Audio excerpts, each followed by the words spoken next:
Chers amis, bonjour. Nous lisons ce Shabbat deux parashiot, Béar et Bechukotai.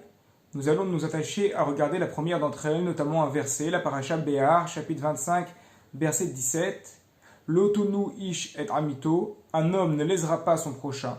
Veyareta melokecha, et tu craindras ton Dieu, qui a ni Hachem Elokechem, car je suis Hachem, votre Dieu. Le commentaire de Rashi est riche d'enseignements. Nous dit Rashi, ce verset-là parle de ne pas blesser quelqu'un par la parole. Comment cela? On nous dit dans la Gemara et dans le Torah de Kohanim, si c'est un Baal Teshuva, quelqu'un qui a fait repentance de ses actes, ne lui dis pas « souviens-toi de tes actes d'antan ». Si c'est quelqu'un qui s'est converti, ne lui dis pas « souviens-toi quelles étaient les actions de tes pères ». Si des épreuves viennent sur lui, ne lui dis pas « kapara », c'est là pour expier tes fautes. Si c'est quelqu'un qui cherche à acheter de la récolte, eh bien ne lui dis pas « va chez telle personne, je le connais, il en vend », si cette personne-là n'en a jamais vendu de sa vie. Tout cela, ça s'appelle Onat Devarim. Léser quelqu'un par la parole.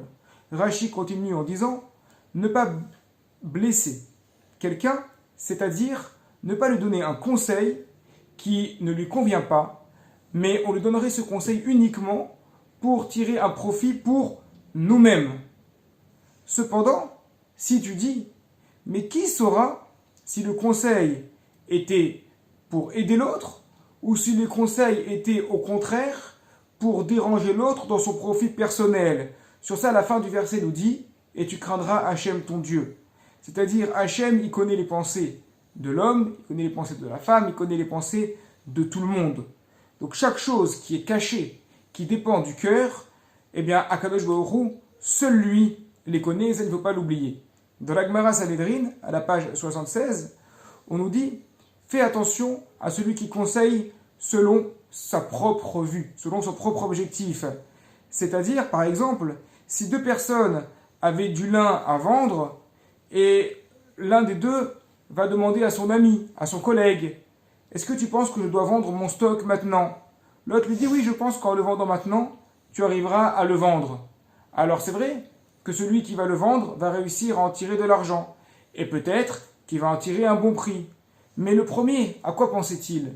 Il se disait, si mon collègue, qui est également mon rival, vend son stock de lin, à ce moment-là, moi, j'aurai mon lin qui sera libre pour le vendre au rythme que je veux et de trouver tous les acheteurs avec un meilleur prix.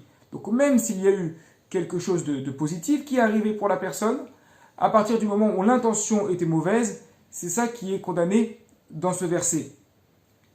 Mais d'un autre côté, parfois, il peut y avoir des propos qui paraissent durs, mais qui sont dans une bonne intention.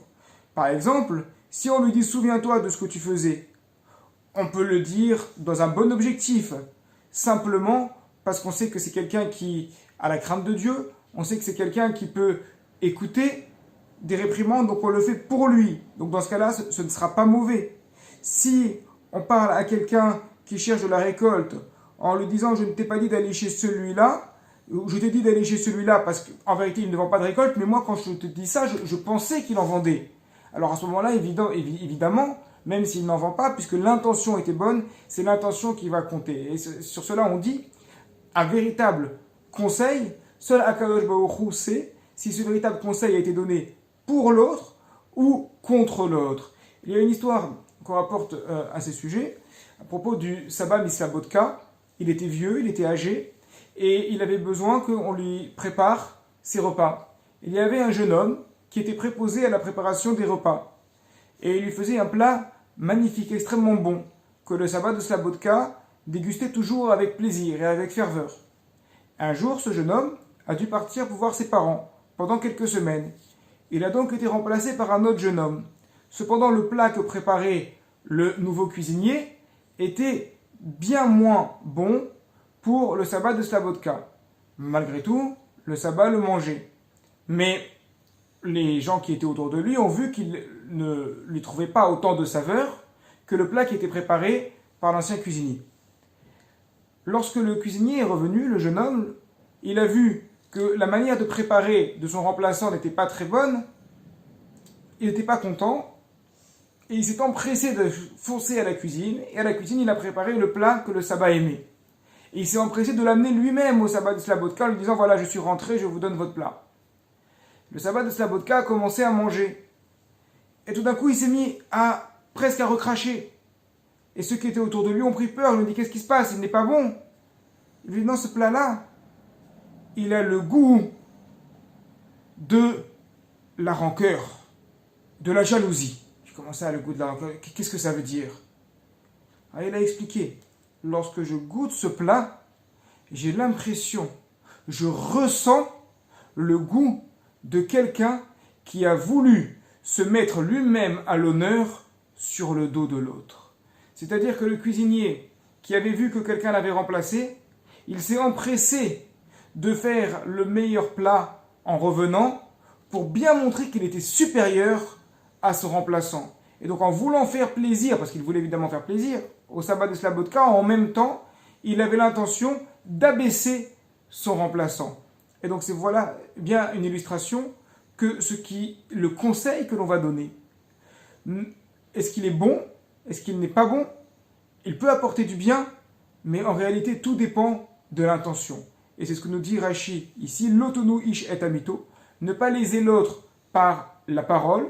Comment peut-on savoir s'il s'agit d'un bon conseil, parfois un peu dur, ou alors d'une lésion par la parole, onad varim?